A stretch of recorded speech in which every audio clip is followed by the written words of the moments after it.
I was born 4 months premature, 2 pounds 15 ounces, basically fit in the size of a man's hand. There was a battle that I had to face in terms of even survival. And what that's left for me is what is known as cerebral palsy. For me, it's actually just a mild condition, and it affects my gait in terms of my balance and as well as the way that I walk. I would say that if you look around you, for the most part, people are self-absorbed. I think that it's not really a fault of our own, it's just everyone gets locked into what's important for them. And so it's very easy to get so locked into your routines, so locked into your goal setting and whatever is so important to you that you forget about the world around you.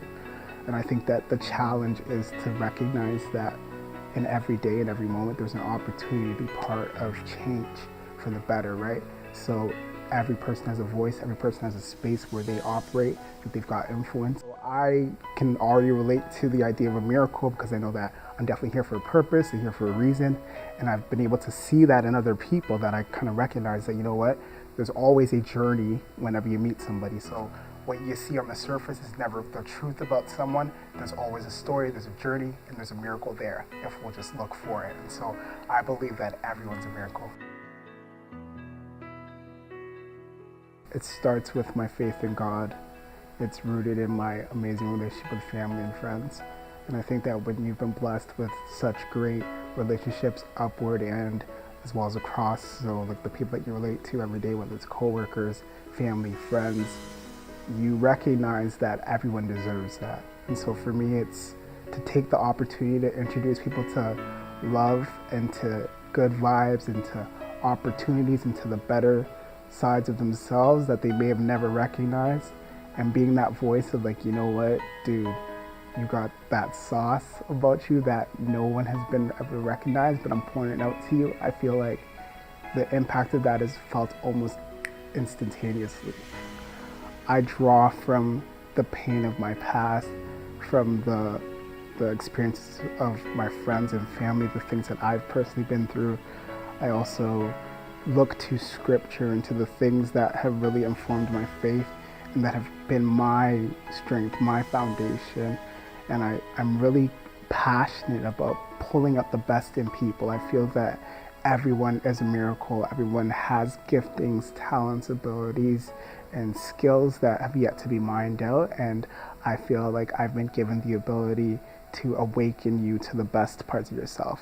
And so whether I do it with a smile or through a written word or through a joke, whatever it is, the main and end goal is to open up your eyes to the best that you have. And so by choosing to connect with me, you basically get to grow with me, and there's always going to be transparency, there's always going to be truth, and there's always going to be a desire to help you be the best person that you can be.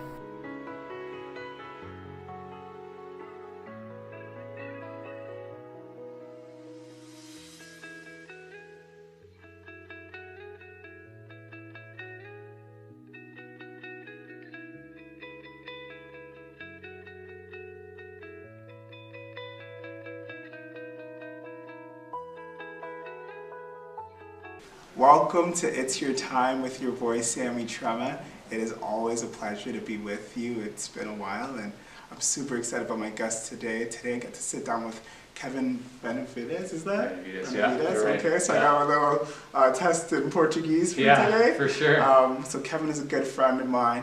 He actually had me on his show, The Canvas Within, a great podcast that was set up with really showcasing how you can live your inner truth and move from a place of hurt and a place of confusion and a place of struggle to a place of empowerment. And so it was a really great platform that he established, and he's doing work in terms of coaching people and really helping them to move forward.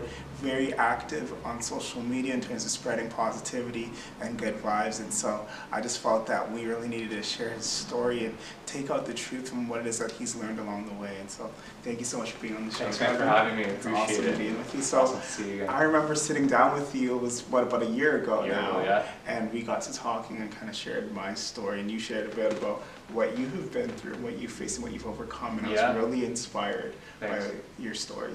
So I want you to kind of take us on a journey in terms of how did this whole journey of self-help and empowerment and helping people really start to take root in your life, and what would you say was the catalyst?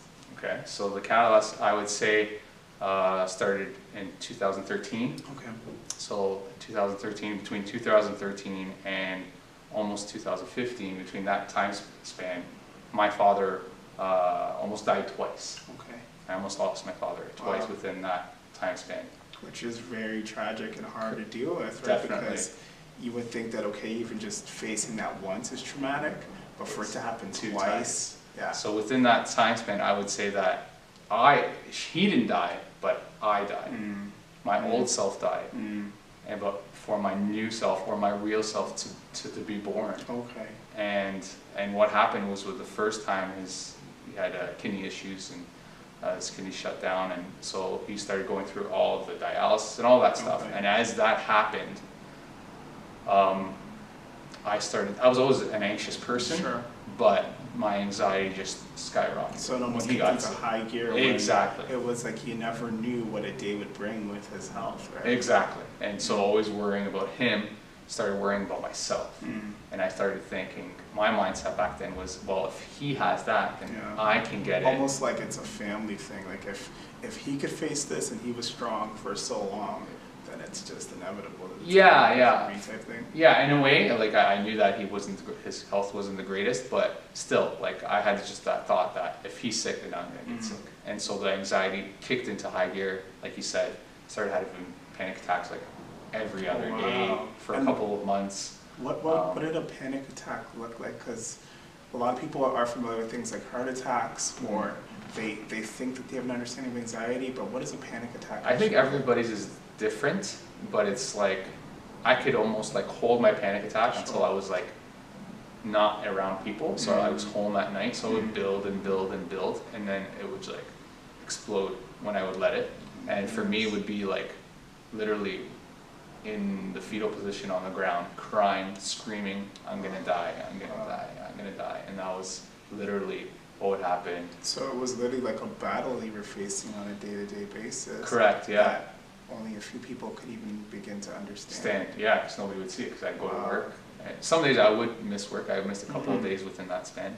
But yeah, it was just like that struggle, and I didn't even want to seek help in the first couple of months. That's why it was really difficult for me.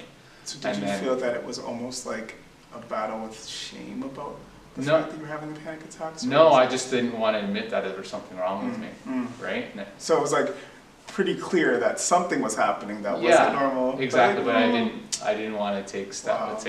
go forward, but I had to, because my family and my kids too at the time with my wife, and it came to a point where it was like I have to do something to get better, because I cannot stay like this.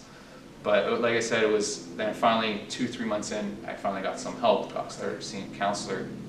He diagnosed me with severe anxiety. Then depression came with the anxiety, but mainly it was anxiety. But so I went about 5 to 6 months really struggling with it. And then finally, I listened to my mental health counselor. He was always saying, you should learn how to meditate. I think it would be good for you. And I was always like, nah, that's Yeah. not for me. Like I don't want to do that type of thing, right? Okay.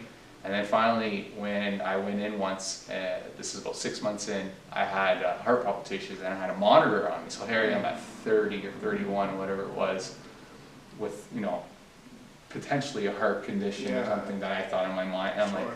I got to do something. Yeah, this can't be me. Yeah. So then, when I went to see my counselor during that time when I had the monitor on me, he's like, why don't you try meditation? And like this is like the 7th time that he's telling me, and Yeah. I'm finally like, you know what? Yeah, let me give this a try. At that point, it's almost like, okay, you're between a rock and a hard place, and it's like a solution's being Yeah. presented. Definitely. You can either ignore it Yeah, and keep going through the same thing, or at least take the chance. exactly. And the funny part is I already knew who to contact and everything Wow. to teach me. So I contacted that person that same night, and he said, that let's do it, let's get together, and I'll teach you, and we'll go from there. And basically it was the beginning of learning the truth about life, the truth about myself, and getting deeper into what was causing the anxiety. Okay. Right? Did you find that you just weren't an introspective person, and almost this forced you to stop and really take stock of your life and really almost like take a journey into to understand why it is that you do what you do. Yeah, I didn't even care about myself. There was no self-care, there was no, it was just go gung-ho on life. And I'm just getting so inspired hearing this, because I think that most people in today's world are like that, right? It's like you're set and you're locked in on your routines, you're just trying to go, get things done. It's a go-getter generation, so we're like, yo, get up, hustle, make it happen.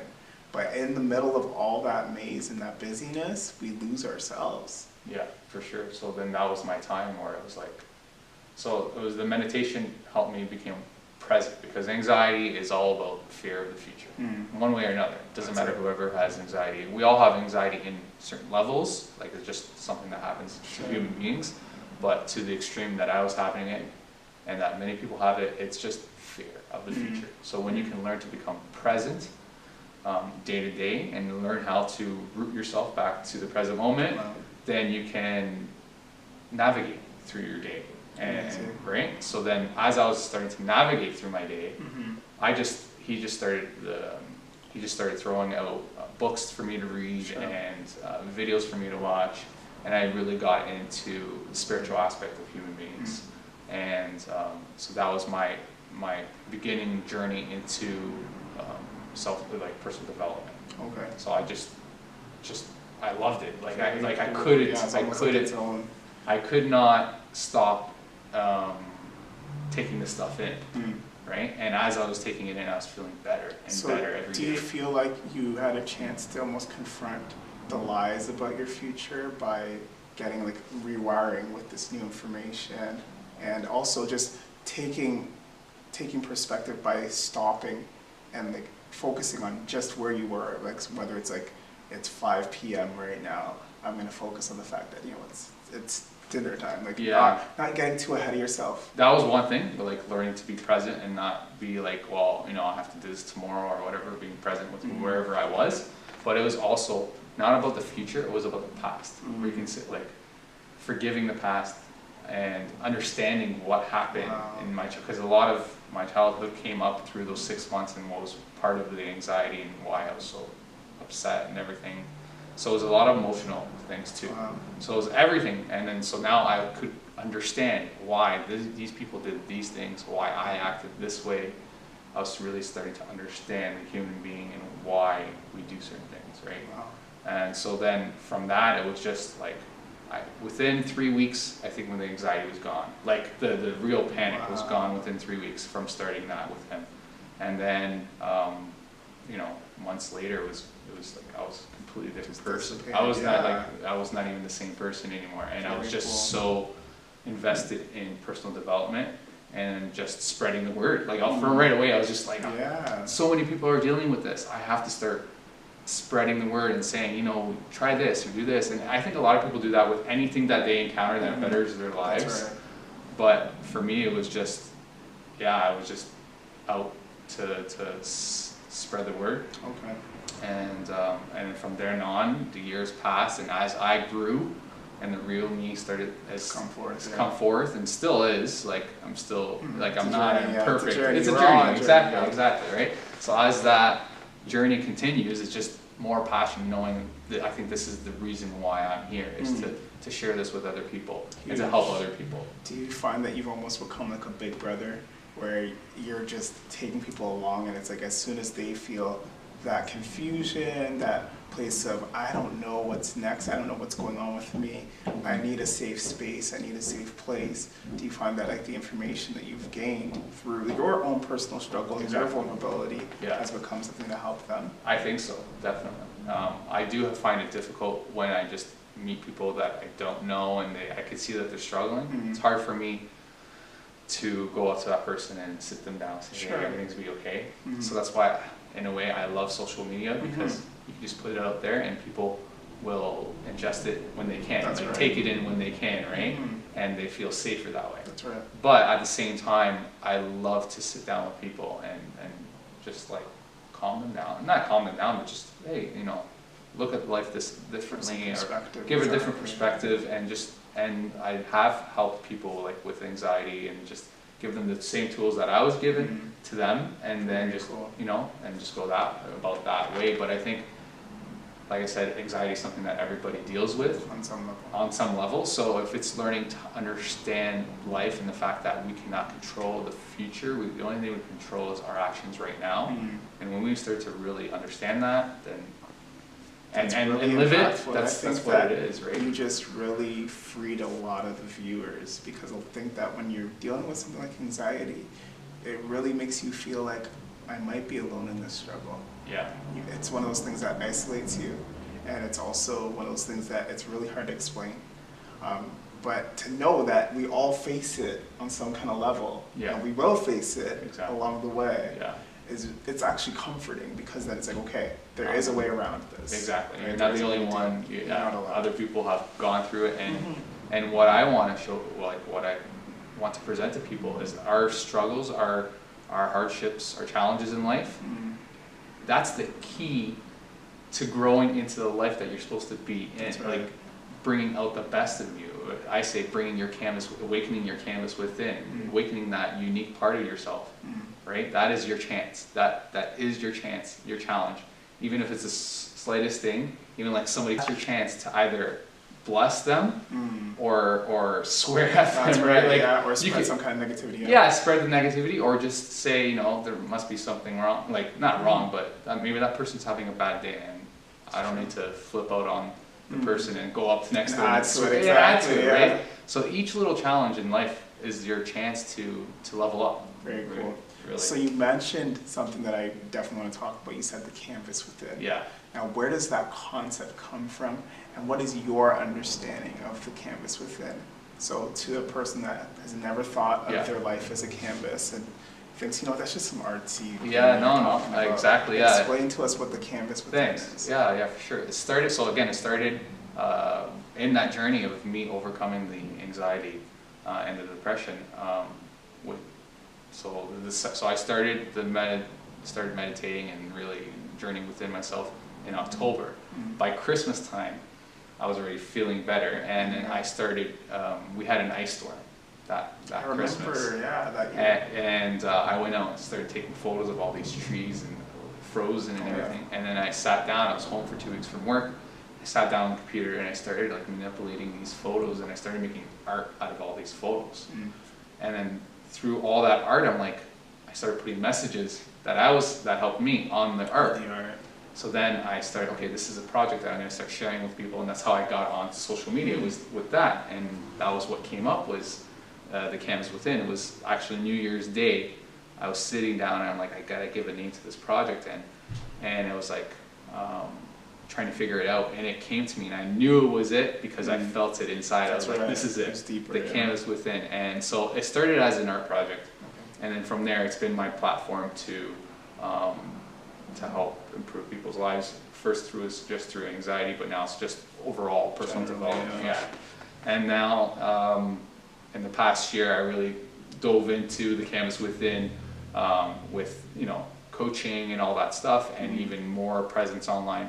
So now, yeah, for me it was like, what does this mean? And this is this is how I have put together the canvas within and presented to people. Is that I know that within each human being, there's a unique canvas that's within you. Wow. Right? And on this canvas, each human being has it within them, whether they know it or not. And this canvas has all of your God-given qualities. So like love and compassion, patience, forgiveness, you know, all the qualities that we need to live our lives, it's there. And it was given to us at birth. At birth, it was our birthright. It was given to you, and it's put on this canvas. And that's what we all have as human beings. So we can't say that I'm not a loving person or I cannot forgive. No, it's there. It was given to us at I birth. completely agree with that. Right? And then what makes our canvas unique is our purpose, our passion, our talents, our gifts. That was also placed on our canvas to develop. But what happens is, as we grow up, as we get into, you know, our childhood, 6, 7, 10, teenage years, our society, our family, life in general, things happen where other people are starting to cover up your canvas, if you want to right. put it in an artistic way. People are covering up their canvas, not because they want to, but it just happens. It's a natural occurrence. Yeah. Exactly, and so they're covering all these things that are there, the God-given gifts that are given to you are getting covered up because of, you know, all the hurt and all the shame or whatever it is that's happening in life, and it happens for every human being. So there's nobody that's given. It's going to come. It's a given. It's going to come, exactly. So then our job, as when we become aware of this, as we become adults, is to start removing all that stuff that's on top of our canvas to bring our canvas to life.